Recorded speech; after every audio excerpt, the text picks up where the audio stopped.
If you're not familiar with Ken Davis has been a pioneer in the comedy world, in the Christian market for years and years. He was probably one of the first people out there ever doing it.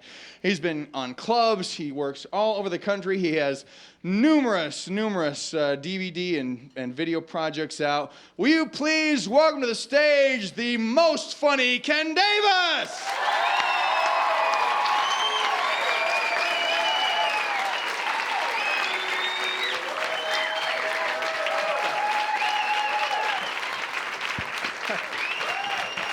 Thank you, Thor. My name is Ken Davis, and I can say that in one take.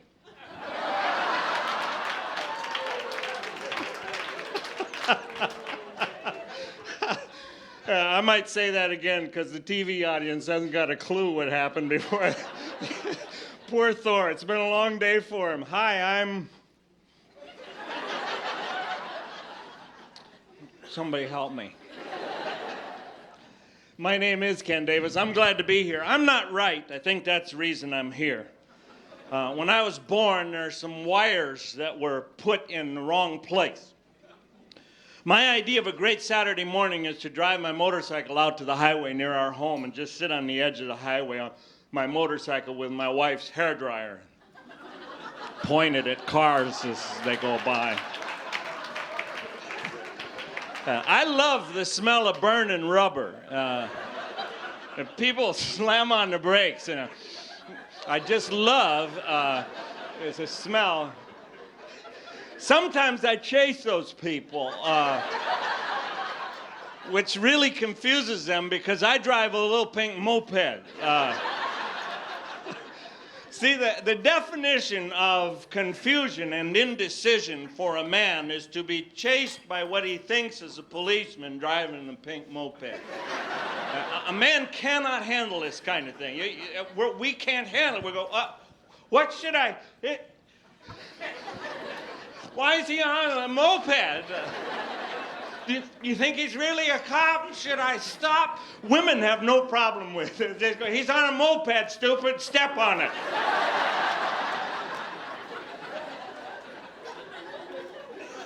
Now, I've never been right. I'm an idiot. I'm just going to level with you right up front. I am a certified idiot. I backed out of my garage the other day.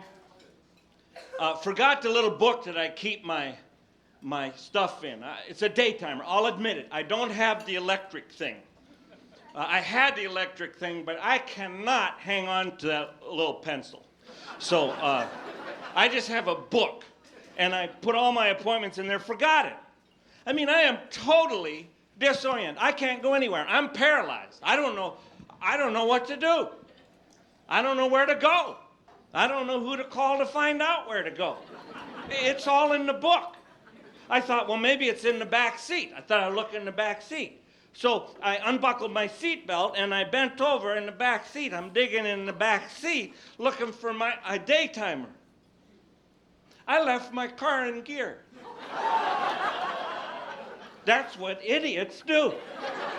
I got my head buried in the back seat. My car is moving down the street. 5, maybe 10 miles an hour. I'm not sure of the exact speed because I can't really see with that part of my body. I was digging for my day timer. I found my day timer. I was so excited.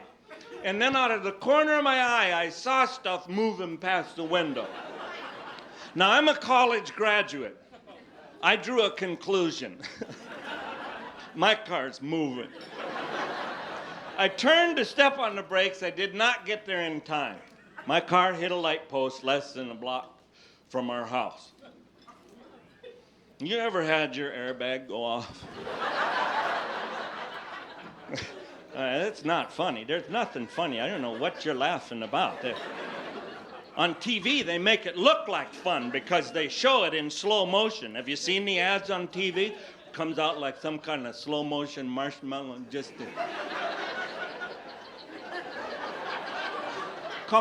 Look at me when I'm talking to you. Come here. It's not like that. No, that's what it does. You don't see it coming. You don't hear it coming. All you know is that your nose hurts worse than it's ever hurt in your life. I couldn't open my eyes for 10 minutes because my glasses were embedded in my head. I finally got my eyes open, still didn't know what happened because the airbag goes away.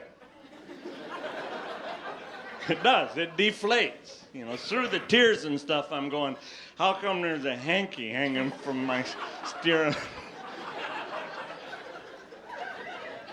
Can I be honest? A bad word formed in the back of my head. See, this is all about clean comedy, so I see a lot of people going. You had a bad word? Yeah. See, Bob's going, what word? One you're thinking will work just fine, Bob. That word started to make its way toward my lips. I never said the word.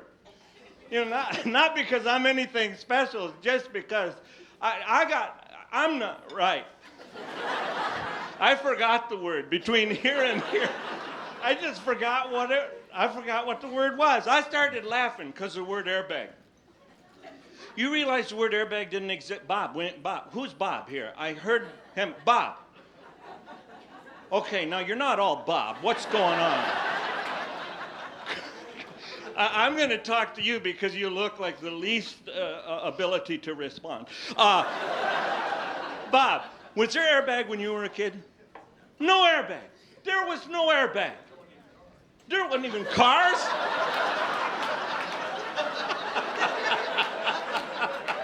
When Washington threw the 50-cent across the river, I caught it. There was no airbags. You'd have found the word air in the dictionary or the word bag, but there was no airbag. There was nothing like that. In fact, Bob, if you'd have driven a car home and said, Mom, come out here, it's me, Bob. Come on, look at my new car. I got an airbag in my car. Your mother would have said, that's not nice, Bob. Because there was no such word. When I was a kid, there was no such thing as a seatbelt. There was no seatbelt. My mother was the safety device in our car. How many of you remember that? You see, it's all across the audience. I see people doing it. You know, my mom, she'd even let me stand on the front seat. If there was an accident, she'd save me. You remember that? Mm-hmm. Oh!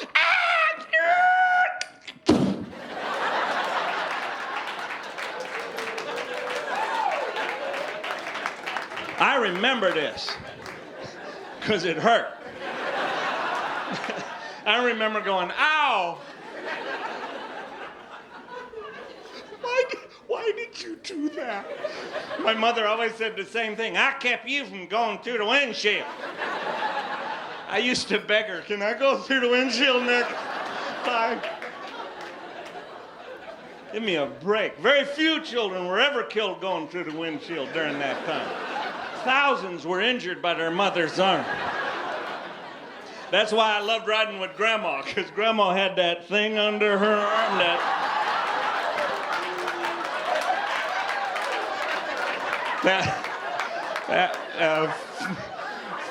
forerunner to the airbag thing.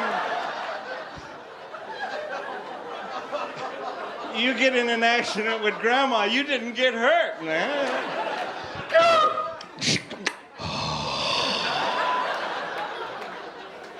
Oh, you smell like Noxema for a couple of days.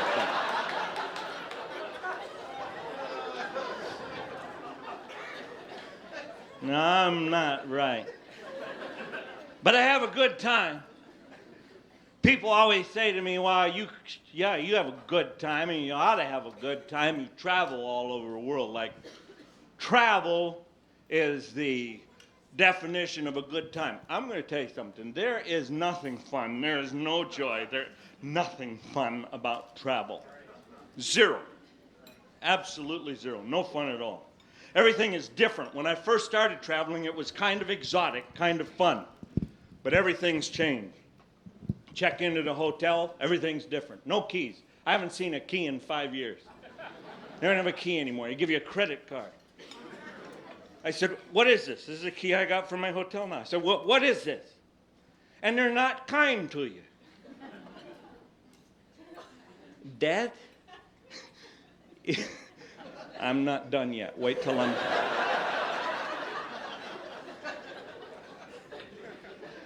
That is your key. That is your... You've been to the same hotel? That is your key. I said, there's no room number on here. And she said, I know that. I knew that when I gave it to you. There is a reason for the no number on the key. Your room number, not on the key. We did that for purpose. I said, well, why would you do that? For purpose. Well, that is so that your room will be safe and secure. Your room will be safe. Well, my room was safe and secure. I never found it. You know how embarrassing it is at midnight going from room to room with that little key? I stuck it in one door. A big hairy guy answered the door in boxer shorts. He goes, what do you want? I said, to be safe and secure. And I would like to have a key. You know what bothers me about this? Somebody else has a key. Now, here's how I know that. I stayed in a nice hotel last night, left my room just messed up. I came back this afternoon, it's clean. Someone has a key. I called my mother, she was still at home. It wasn't my mother. Someone, now what if they should come back while I'm sleeping tonight? They could kill me, they could steal everything I have. But I'm not afraid here. I'm in a beautiful hotel just a few blocks from here. I'm not afraid. I went into the bathroom and there was a strip of paper around the toilet lid and it said, for your protection. I'm sleeping with that tonight. Somebody break into my room, I'll be going, get away. Have you ever had a paper cut?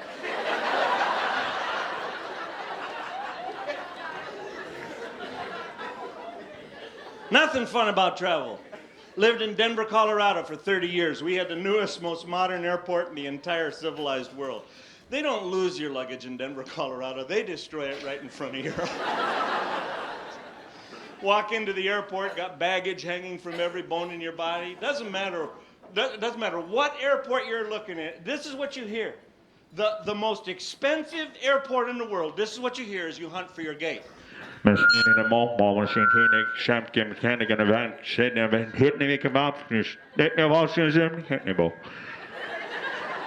Boarding now.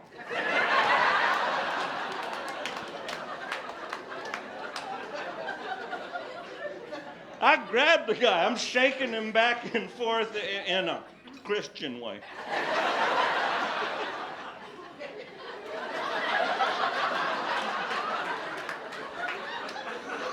See, my Baptist friends don't get that.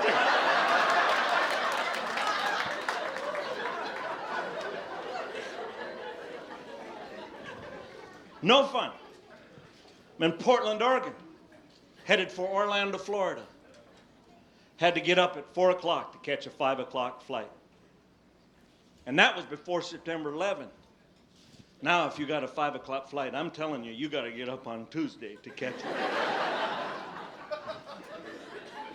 I got to talk about this. I just got to tell you, I really believe we have to be more careful. But I think common sense has to figure into it somewhere. Somewhere. I waited the other day, still 2 hours to catch a 45-minute flight. Do the math. I could have walked to where I was going. I got through the line just fine, and there was a young man standing on the other side of that little door you go through, and he's got a little sword. And he's got a patch on that shoulder and a chip on that one. He said, put your foot there. The little place to put your feet in case you don't know where you're supposed to land. I put my feet there, and he went over my whole body. See, and what bugs me is while he's messing with me, a million-mile traveler, there's some bearded, scraggly, nasty-looking dude dragging an axe through the thing, and they don't even see him.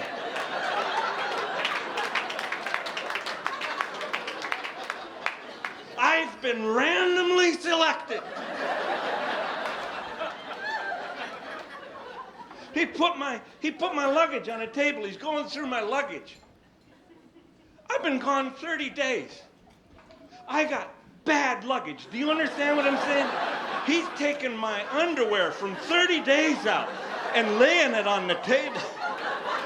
I tapped him on the shoulder. I said, hey, you want to see a security risk? There's a security risk right there. He dove into my stuff. He comes up with a pair of fingernail clippers. I never saw a guy so excited in my life. What are they? I said, well, in Nashville, we call them fingernail clippers. He said, what are you planning to do? I said, I thought maybe after the airplane took off, I could work my way through the fuselage. That's a wrong answer, by the way.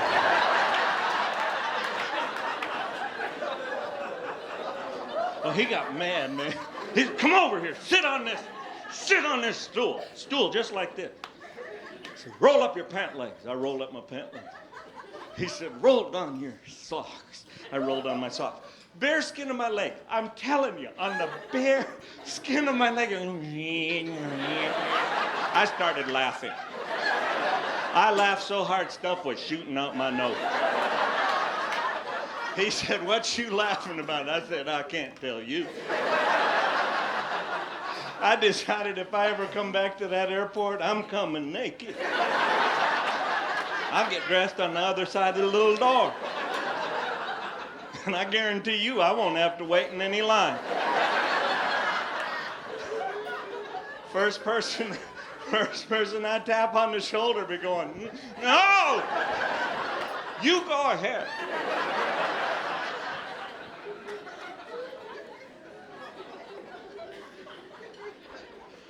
So I'm in Portland, Oregon. Oh yeah, I remembered now. I'm headed for Orlando, Florida. So tired I can hardly keep my eyes open. Picked up a copy of USA today on the way to the airport. I was gonna... What is that? Gee. Kids, you hear that? That's the sound you just heard ripple through the audience is the sound of 500 men going, USA, what's USA? And the simultaneous sound of the same number of women going, USA Today, stupid. And the applause is from the people who just got it now.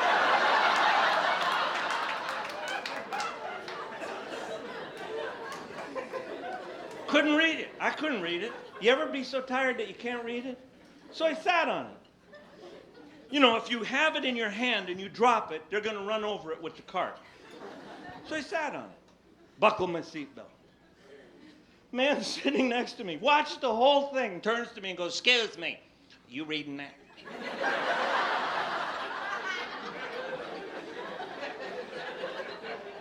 Now, I believe you got to give people a chance.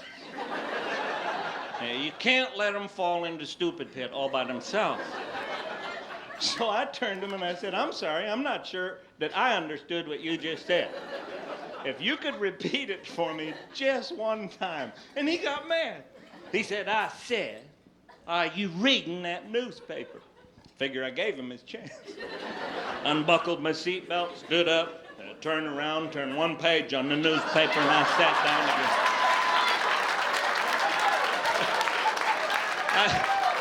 I said, yep, I'm reading it. I'm doing the crossword puzzle. Leave me alone.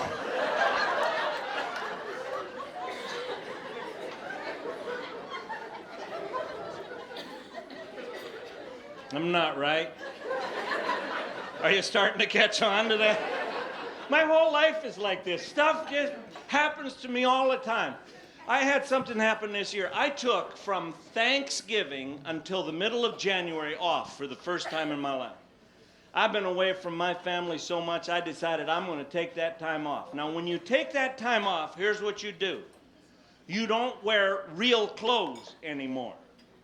You wear like gym suits and stuff that doesn't have actual solid closures, stuff with elastic in it. And from Thanksgiving to about the 4th of January, 5th of January, I gained, I think, about 18, 19 pounds. But I don't know I've gained it. So I go on a cruise. I'm working a cruise. And my wife packed all the clothes that I usually perform in. This is a nightmare. I'm telling you, you're on a boat where you cannot buy anything new. And 15 minutes before my program, I am laying in the room with a button in this hand and a buttonhole in this hand. I only ask for one miracle. Please let this hand meet this hand. I'm flopping around like a trout out of water. I finally got it buckled. It finally went shut, but the pain was incredible. And then I stood up in front of that entire boat going, please don't let there be a costume failure tonight. I guarantee you, if that button had let go, it'd have killed somebody in the second row.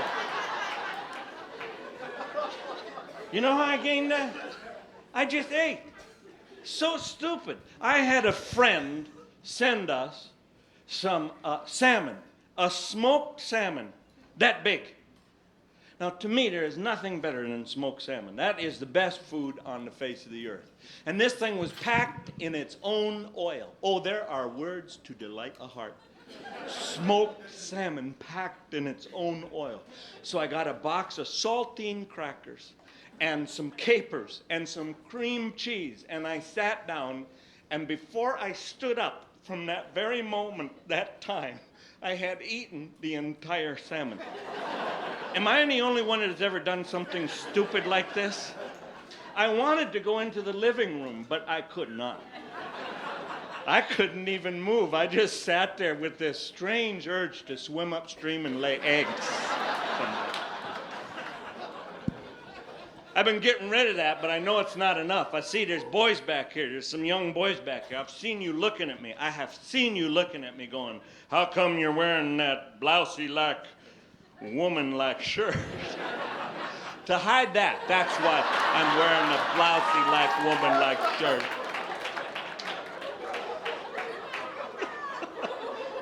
Pretty amazing, ain't it? You know what I did the other day? You talk about someone who's not right. I went to the doctor. Okay, that's enough. I showed it once. You don't need to laugh anymore. I can have you kicked right out of here. I had a little girl at the back one time go, how did you do that? With your belly. How did you do that? My wife was there. She said, he relaxes, honey.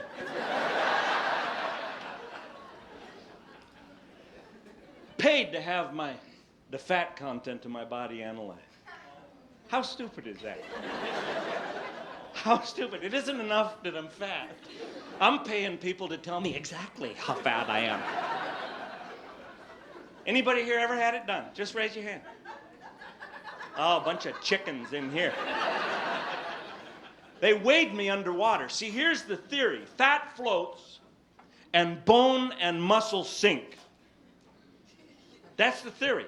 So if they weigh you out of water and then weigh you underwater, you get to pay them $75 to subtract those two numbers.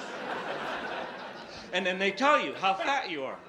So I went into this therapy pool. They got a big crane hanging on the deep end of the pool. It was unbelievable. And they got a swing hanging from the crane. That's the scale. And they bring it over to the side. They got a way to bring it over, and they weigh you on dry land. I could see my $75 hang out of the guy's pocket. And he weighed me. And then they swung it out over the deep into the pool, and this guy goes, okay, now, he said, now let all the air out of your body. See, I've been married for 30 years. That's a request that had never been made to me before. He said, you gotta breathe out. Now, here's why. If you breathe in, that floats, and it will register as fat. So you gotta breathe out. But God never intended us to breathe out before we go underwater. Son, if you go to jump in water, what will you do instinctively as you jump in? Breathe in. Do you know why? So you can live. You need the oxygen. This guy's going, breathe out.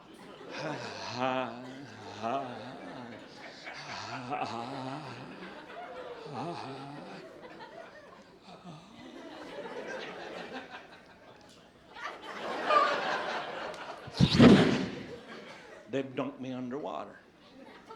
Now, they can't get an accurate weighing until the scale stops bouncing. You know how long that takes? I saw Jesus at the end of a tunnel.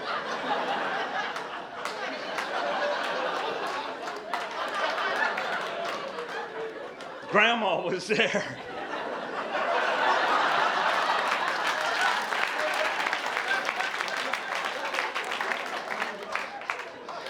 They yanked me out of the water, and the doctor said, yep, you're fat. I said, I want a second opinion. He said, you're ugly, too. I'll give you a little something tonight. You want to know the fat content of your body? I'm going to tell you the secret, and you don't have to pay a penny. In fact, this is worth every penny you might have paid to get in here. It'll pay for your meal and everything. You want to know the fat content of your body? Next time you take a shower, before you get dressed, you stand in front of a full-length mirror with a stopwatch, and you do this and start to watch.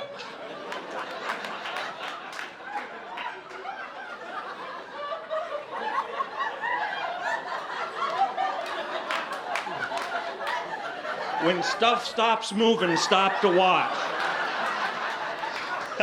I'm down to 2 days, 5 hours, 6 minutes.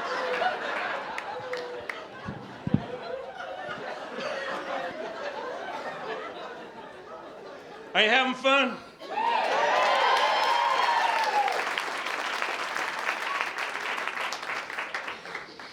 I ought to have fun. People make fun of church people. I'm going to tell you right now, I'm not ashamed of this, never have been. All my life, I have been a man of faith. I've been a person who trusts God for everything in my life. Without that, I don't know which way I'd turn. People get all turned off. I'm like, well, that's not good. I guess people think that folks who claim to believe something can't have any fun. I'm telling you something I believe. I believe God created happiness and joy. I really do. I mean, we're the ones that mess it up. We're the ones that mess it up. You know, we walk around looking like we ate something bad. I'm one of them believer guys. You can be just like me. No wonder kids like Landon going, well, I can hardly wait. We need to laugh at ourselves. On the way to church, we become the most humorless people on the face of the earth. How many of you on the way to church have ever found yourself with your hands around the throat of a child you love very much? You see your hands. Come on. Are there others back there? Yeah. And you're saying something like this. You get ready for church. You get ready now. So we can get there on time to learn about the love of Jesus.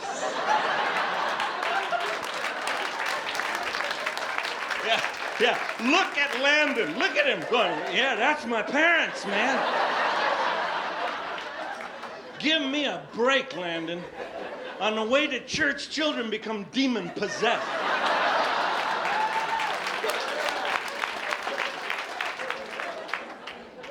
I had two of the most beautiful girls you've ever met in your life. On the way to church, they sit in the back and fight like they were warring countries. Over nothing, over stupid stuff. This is my side of the car.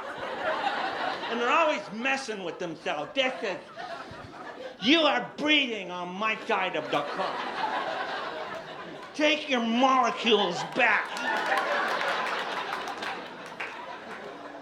Am I wrong here? You ever heard this? She's looking at me. Landon, let me tell you something, son. Let me tell you something. We cannot deal with that.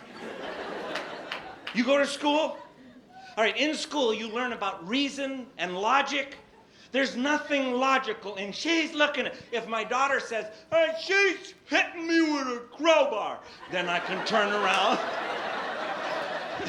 I can turn around and go, "Give me the crowbar. Give me the crowbar." She's looking at me. Some of you may not know this. I've written 2 books. One of them became a bestseller. It was entitled How to Live with Your Parents Without Losing Your Mind. I got letters from all over the world from parents saying, "Write one for us." So I wrote one called How to Live with Your Kids When Your Mind is Already Gone. So we're on the way to the church, and she said, "She's looking at me." I thought, you know what? I'm an expert on this. I will shame them into good behavior. I said, "Why don't you just poke her eyes out then?" That's the wrong answer. I look back there. One kid has her hand over her head, and her eyeballs are rolling on the floor, and the other one's going, "They're still looking at me."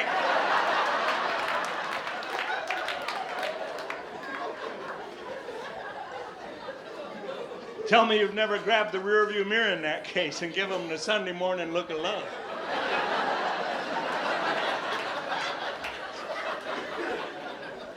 And you say something that makes no sense. You want me to come back there?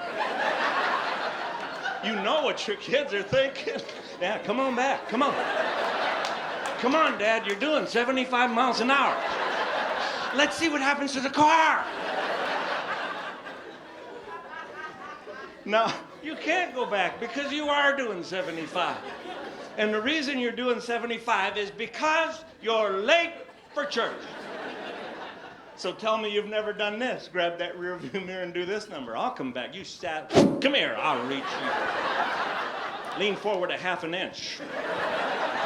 You'll meet Jesus today. Come here.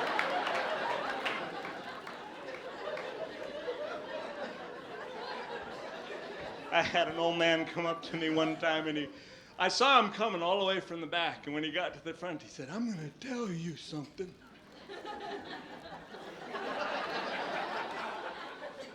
When you were talking about swinging your arm at the kids, he said, "God spoke to me about that a long time ago." And I thought, here he is, one of these humorless people. He's going to climb all over me. So I just braced myself. I said, "What'd God tell you?" And this old man got this little glint in his eye, and he said, "God showed me, that a touch on the brakes brings him right into play."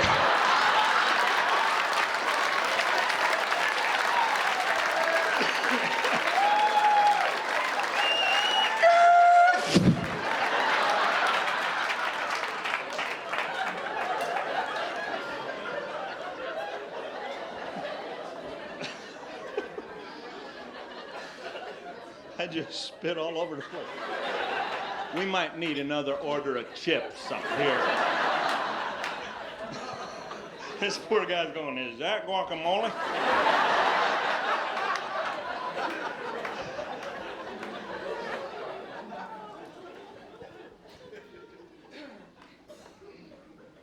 I have a hard time. I really do have a hard time with people that haven't got a sense of humor. Someone defined humor this way. They said, humor is a gentle way to acknowledge human frailty. And most of the time, when you see someone who can't laugh, most of the time, it's because they take themselves too seriously. They're unwilling to admit that they're idiots. Kids, you see these parents in here? It's really bad. Smile, dude. You caused it. Your dad he used to have common sense. He used to have reason. But he's heard too many times, she's looking at me. The day you were born, he leaned over the crib and said, Landon, make me proud. You know what you did? Now he's got nothing left. Now he says stuff like, hey, you cut your legs off in that lawnmower. Come running to me.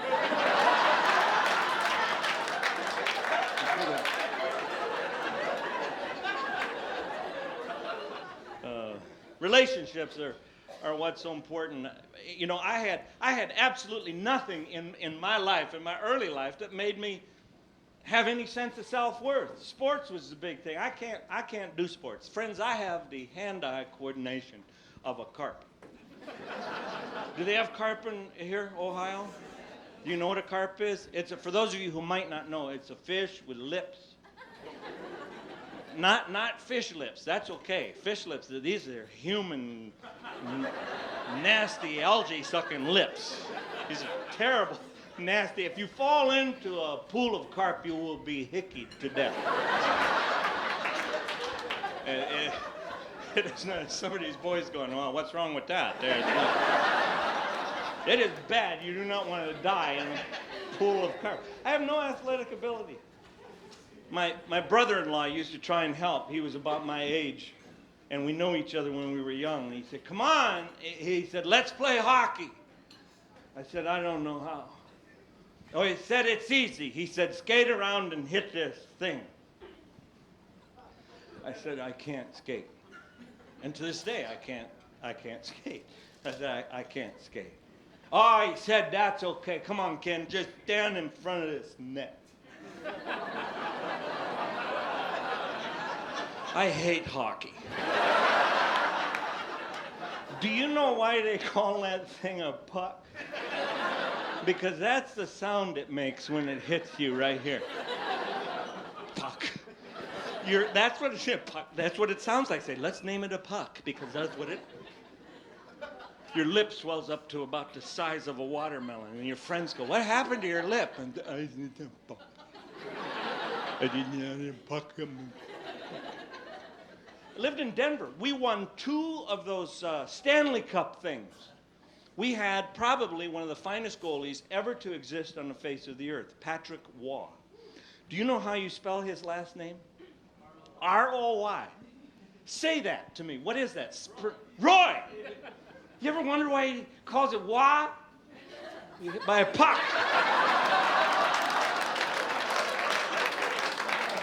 I'm Patrick Waugh.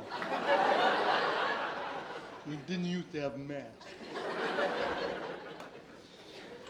Couldn't play hockey. Went out to the West Coast. Had some friends on the West Coast. Met a guy that had muscles in places I haven't even got places. You ever met those people? He didn't have shoulders. He had a head, but no shoulders. He had big things here and when he would go like this, cobra things would come out from under his arms. And he didn't have anything to whack. He just, no rear end. He didn't have any rear end. He just walk around and he posed everywhere he's walking. Posed like that. Sickening kind of guy.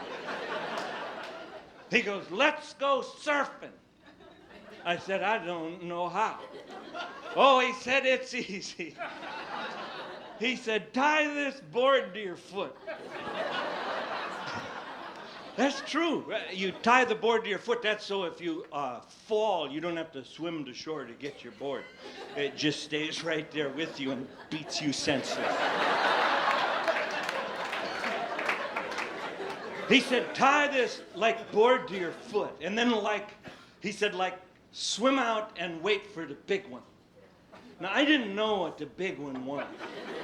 But this was back when the movie Jaws was popular. I got about halfway out there and I thought, if that's the big one, I don't want to do it. He said, when the big one comes in, he said, then ride the big one to the shore. Well, I was already on my way back because I was hearing that Jaws music in my head. And I felt a surge of water pulling me out. I looked behind me. Behind me was a building of water.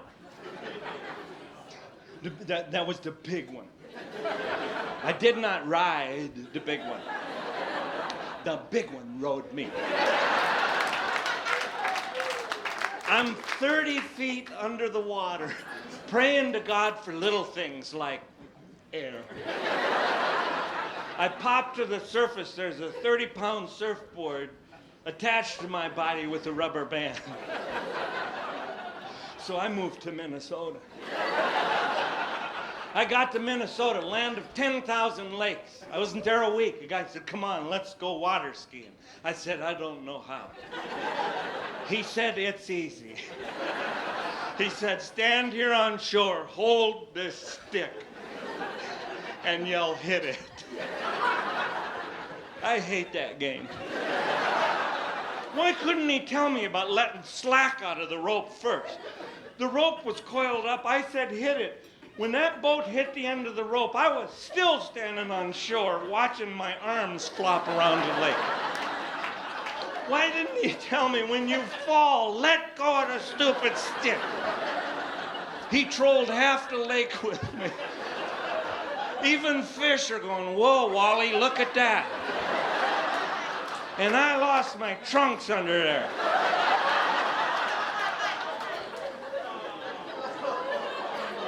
Now I'm praying for two things, air and clothing of any kind.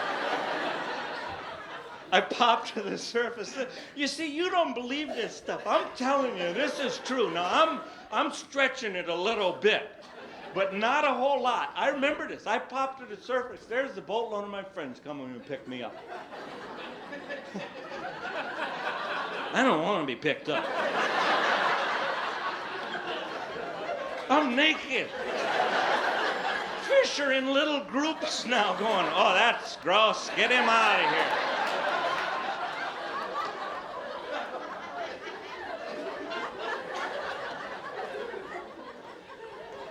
So I moved to Denver, Colorado. I was there 3 days. And the guy goes, let's go skiing. I said, I don't know how. He said, it's easy. I said, eat rocks.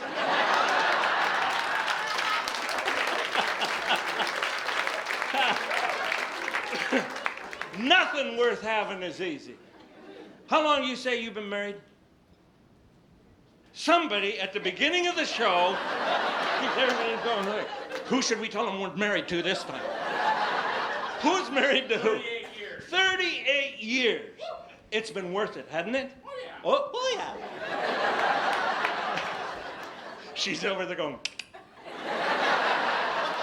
Of course it's been worth it. Has it always been easy? No, it has not been easy. Nothing worth having is easy. I had a guy say to me the other day in a radio interview that he'd been married for 40 years and he and his wife had never had a cross word. And I just couldn't hold back. I said, are you married to a carrot?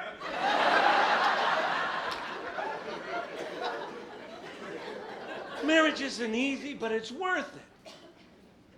Trusting God isn't easy, but it's worth it. Doing the right thing when the wrong thing is standing right in front of you isn't easy, but it's worth it.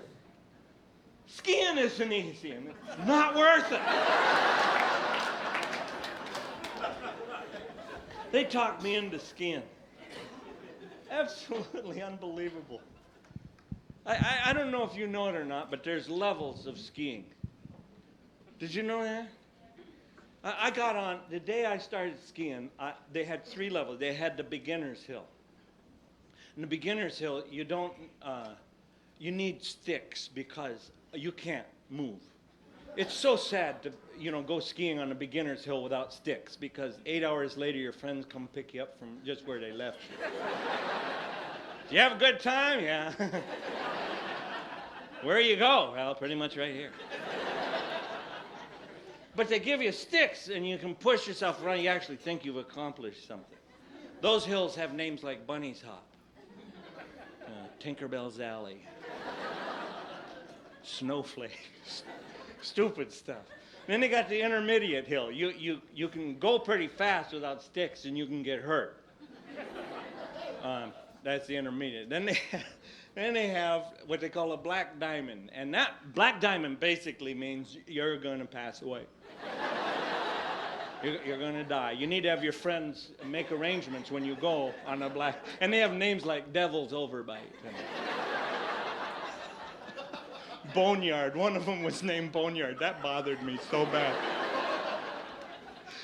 So I get caught on this hill. First of all, here's what was most humiliating of all. I had an instructor. And if you've got poor self-image like I had when I was young, it doesn't help to have someone who puts you down. So for this instructor, and he comes up to me and goes, because I took lessons, they told me that's what to do. He comes up to me and goes, hello. He said, my name is Jacques Benoit. My name is Jacques Benoit. I am from France. He said, I learned to ski in the Alps. And I'm already gagging. I'm going, excuse me, Alps. Alps don't even sound like a mountain, man. Alps. Mount Kilimanjaro, that's a mountain. Mount McKinley, that's a mountain. Alps. It doesn't even sound French. What it is from the Second World War when all those people were hiding in the hills calling out to us, help.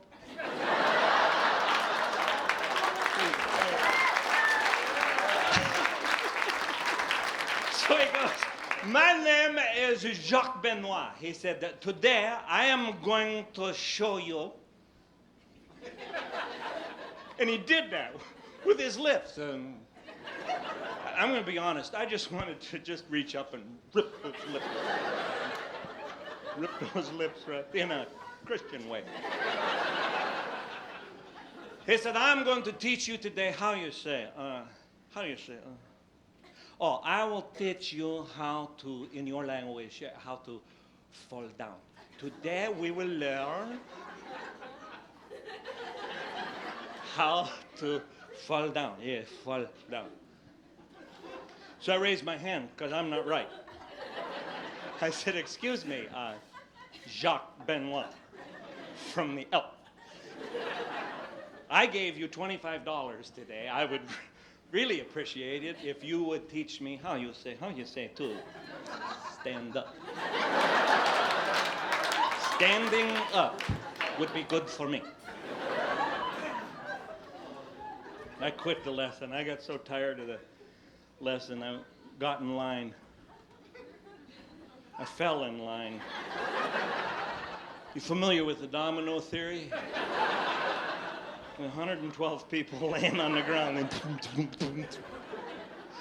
I didn't want them to blame me, so I just lay there on the ground going, who fell? Learn to ski or move to the out.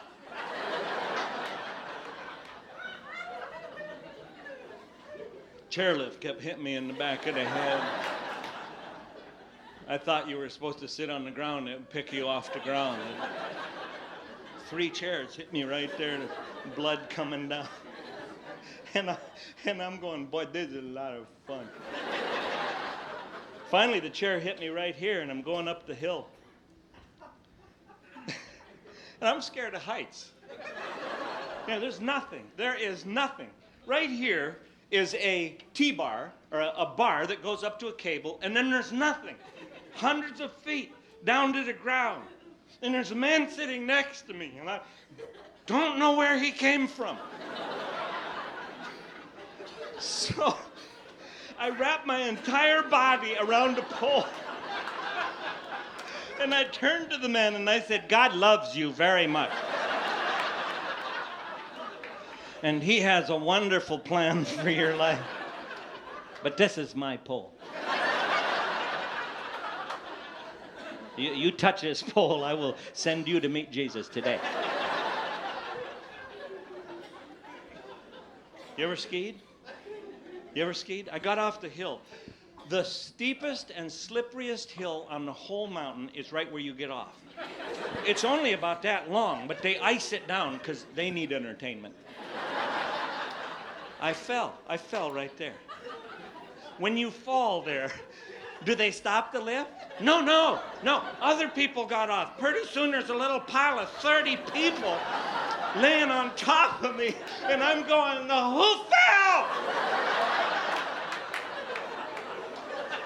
4 hours later, I'm only 50 feet down the hill because I'm on a black diamond hill. I didn't know what to do. I remember my ski instructor said, if you ever come to a hill which is too difficult for someone like you, he said, then you must traverse. Do you know what traverse is? It's another French word. It means go across the hill where you come to trees. That's what traverse means. But they don't say it like that. They say it French. You traverse. You come to a hill, you traverse across the hill. Then he said, go into a snowplow turn. And then you traverse the other way. Then you go into another snowplow turn. And you traverse the other way. He said, in this way, you make your way completely down the hill. You go across a traverse, a snowplow turn, traverse, and a snowplow turn, traverse, a snowplow. On this hill, halfway through my first snowplow turn, I was doing 280 miles an hour.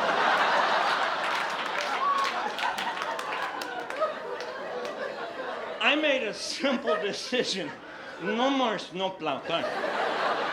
I invented my own turn called sit down, turn around. I'll show you how it's done. I will teach you today. What is your name? Melissa. Melissa, a beautiful word. Beautiful Melissa. I teach you how to do snowplow turn, okay? First, you pick up the downhill ski. Okay, then look at me.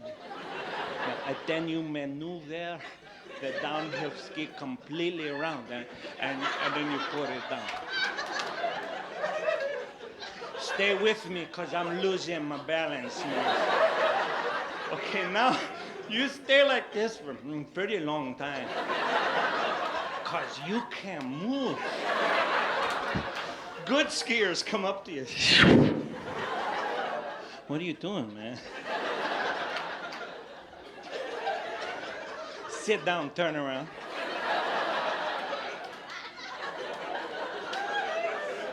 $25, I'll teach you.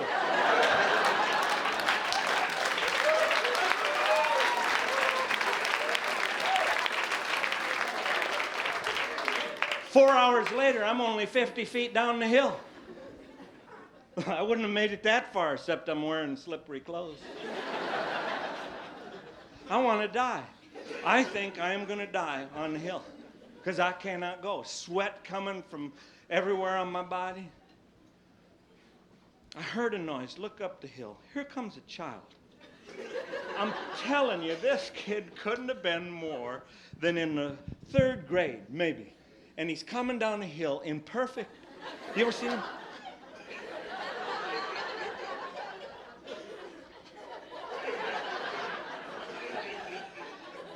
His hair is streaming in the wind. He's yelling, go for it!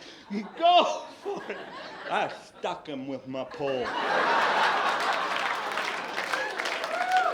Go for that, shish kebab.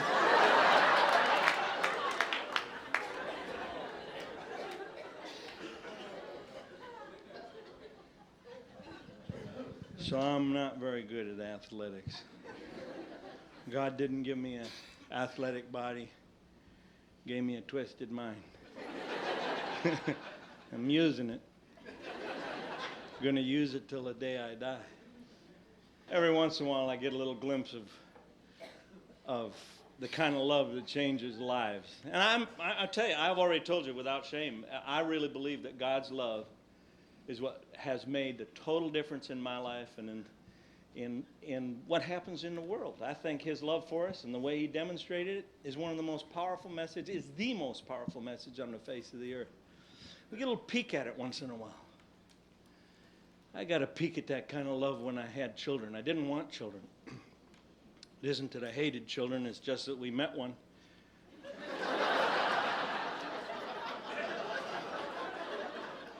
I got a little glimpse of what God's love is like. All through our lives, he gives us little glimpses like that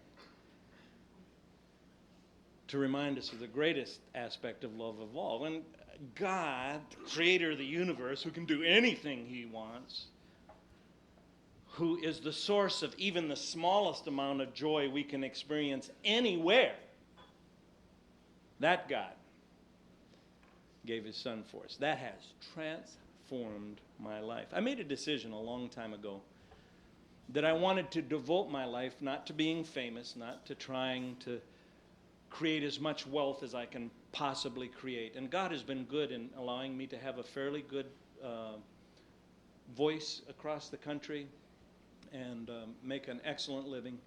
But I really wanted to use this weirdness that he created me with to give people something that'll last. And that's the only thing that really lasts.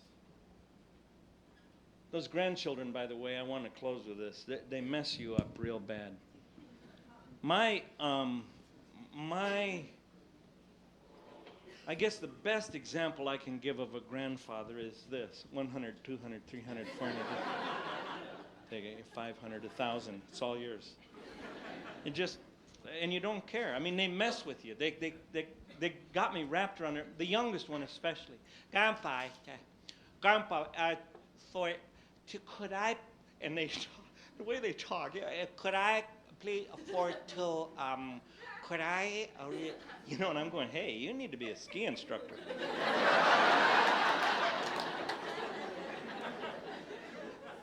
Would you, I would like to have if I could have for a cookie, to have candy. Cookie candy, I would like to have candy.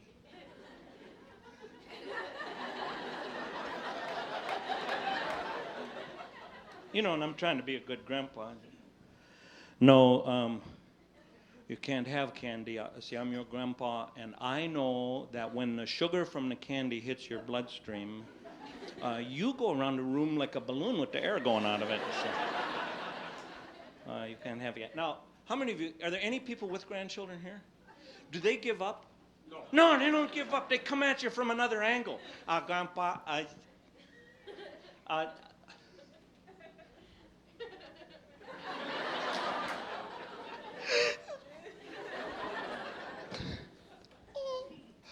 want in the entire world is just to have one little tiny piece of candy.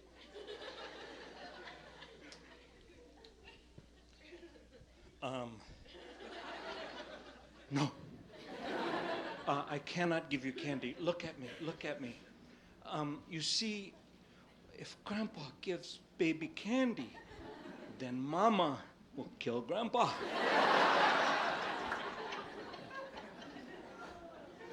Do they give up?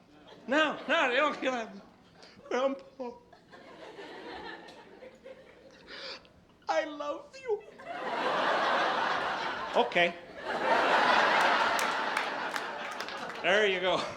It's a baby Ruth. It's good for you. It says baby right on it.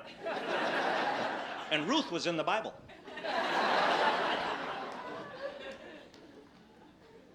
Do they give up? No. Now she starts manipulating me. Grandpa, I love you. I love candy. Get it. I said, no, I'm not going to get you candy. I said, you can't treat me that way. The answer is no. I'm telling you, she went down like she'd been shot. I want to have the candy. You get me. Okay, jeez, you're crazy already. Here, take the whole bowl of it. Give some to your mom. I started thinking about this. How come we stopped doing that? Works. A lot of places it works. The other day, my wife Diane, we've been married 37 years. Celebrated. Yeah, I was with a group of preachers the other night. I said, I've been married 37 years. They stood in a standing ovation. Isn't it interesting? When they got done applauding, I said, to 7 different women. Yeah. You have not experienced life until you watch a couple thousand preachers try to erase their applause.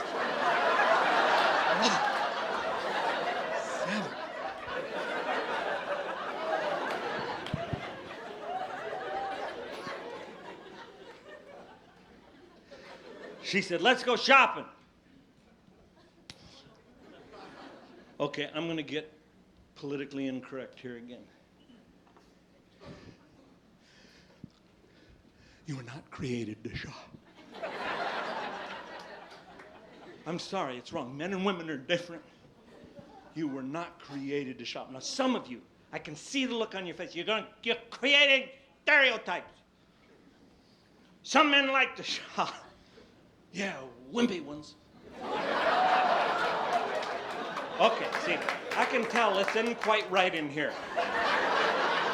This is not redneck country here. Okay, so let me clarify. It isn't shopping, it's the philosophy of shopping that's different. You give a man a credit card to Home Depot, you'll never see him again. I'm serious. It isn't that. We like to shop sometimes too, but it's the philosophy. This is my philosophy. It may match some of you men. Bob, it may match yours. This is my philosophy of shopping. Find it, buy it. It's a simple philosophy. My wife Diane, this is her philosophy of shopping. Find it, and then compare it to everything in the universe that looks anything like it.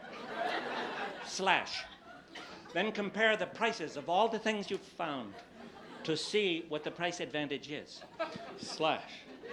Then drive 287 miles to take advantage of a 32-cent sale. Slash. Then decide we don't need that.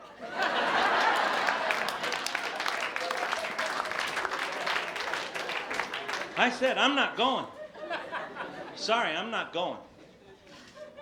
She said, okay, you stay here, I'll go. And I'm telling you, God spoke to me. I heard him. He said, Ken. He sounded just like that. He said, Ken, it's a bad example of a husband. You need to shop.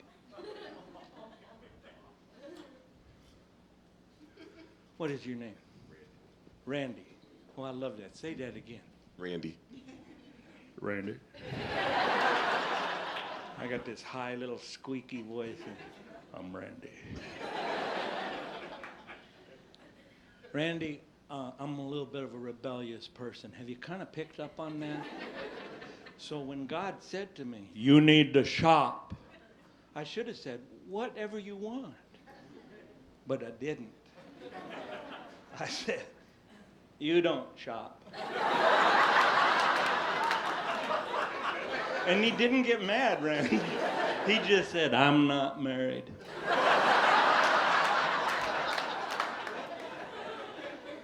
Shop. So I went shopping. We went to the Mall of America. Minneapolis, Minnesota. Satan built the Mall of America.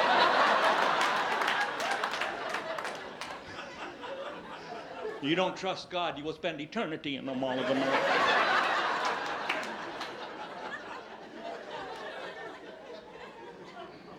Proof that men aren't supposed to shop is in the Mall of America. Miles and miles of benches. There are no women on those benches. Hundreds and thousands of men sitting in the hall. I saw one guy, he's bent over like this. There's cobwebs hanging from his face. A cigarette that went out before they outlawed it is in his fingers. He had to be 90. You know what's sad, Landon? He wasn't 90 when he went into the mall. He was 37 when he went into the mall. And somewhere in the mall, his wife is shopping. And ladies, please listen, because we really don't mind. This is the part we cannot deal with. Standing at the dress rack.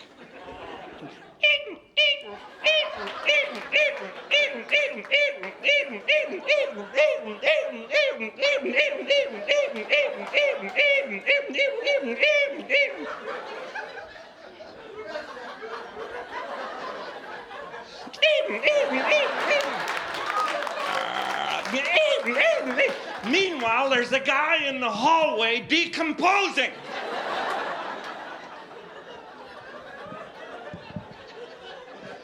I said, you go shop. I'm going to stay here next to the skeleton. I sat down next to a skeleton, and God spoke to me. I heard him. I said, Ken. Sounded just like that. I said, Ken, this is not what I had in mind. Shop. Shop. I said, okay. But if you haven't caught on, I'm kind of rebellious. So I didn't really shop. I just made the motions. I kept my head down and walk into stores and walk back out again. I'm doing it technically. This is shopping. I'll walk in there. Lennon, let me tell you something as a result of that. Never go into any store that has the word secret anywhere in the title.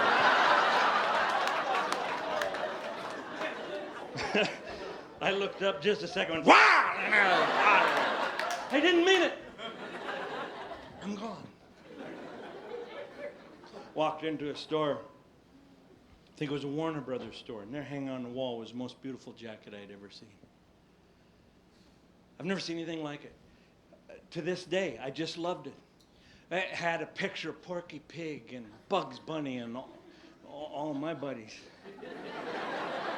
It had a rainbow on the back, just gorgeous rainbow, red leather and black leather and suede on the front and the word loony on the... Oh, that's Ollie, this is for me, loony, this is... And suddenly I was overcome. I realized a miracle had happened. This is shopping. This is what shopping feels like. And I ran from the store, going from store to store, trying to find my wife, listening for... I finally found her, and I said, this is true, by this way, true, sir. I said, come with me. I've learned to shop. It's a miracle. Come with me. And we ran to the store, and I said, there's the jacket. I said, look at the jacket. Oh, I want that jacket. She went up to the jacket, and she began to search the jacket. Landon, do you know what she was looking for? No, because you're not married. She's looking for the price tag. You and I don't care about the price tag. Find it, buy it. Find it, buy it. There's no price tag involved. And she hunted every inch of that jacket, found the price tag, and turned to me like I was 2 years old. No.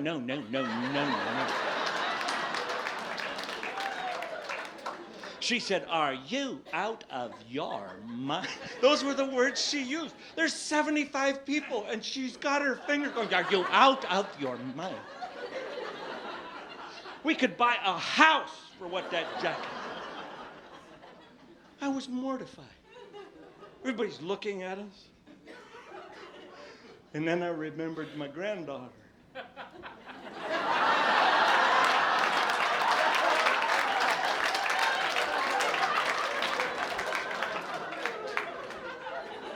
So, this is absolutely true.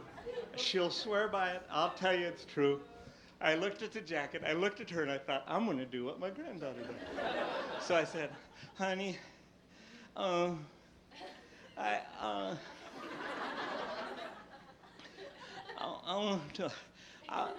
would like to have the jacket. And she didn't know what was going on, so she goes, what's wrong with you? So I moved to the next phase. I said, oh. Now, the people in the store literally started just making their way toward the door. I said, I want a jacket. I love you. She said, stop this. You're embarrassing me. And she still doesn't get it. So I went, I want the jacket. And her eyeballs got that big around. And she went, don't do this. Do not do this. She said, I'm leaving the store. She stomped out of the store. And I stomped right behind her going, we got to the intersection of the two biggest halls in the Mall of America. And she turned on me like a she-bear, man. Stop this now! And I just went right down.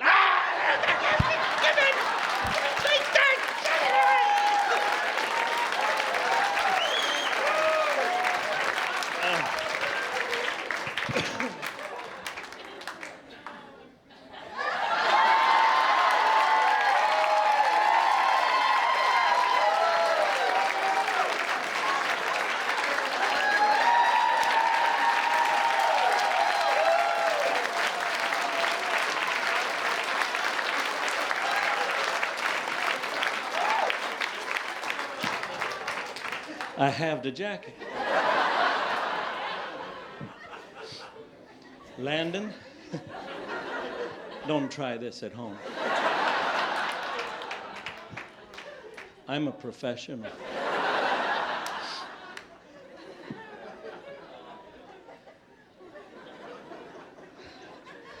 A wonderful thing happened as a result of that evening. We drove home, and she didn't say nothing. No, that ain't the wonderful thing. What is wrong with you? He laughed and got an elbow right in her wrist. That's only part of the story. Drove home, and she didn't say nothing all the way home. We got home. She was driving. We pulled into the garage. She turned the car off. And she turned toward me real slow, like you see in them scary movies. And she said, never taking you shopping again. God bless.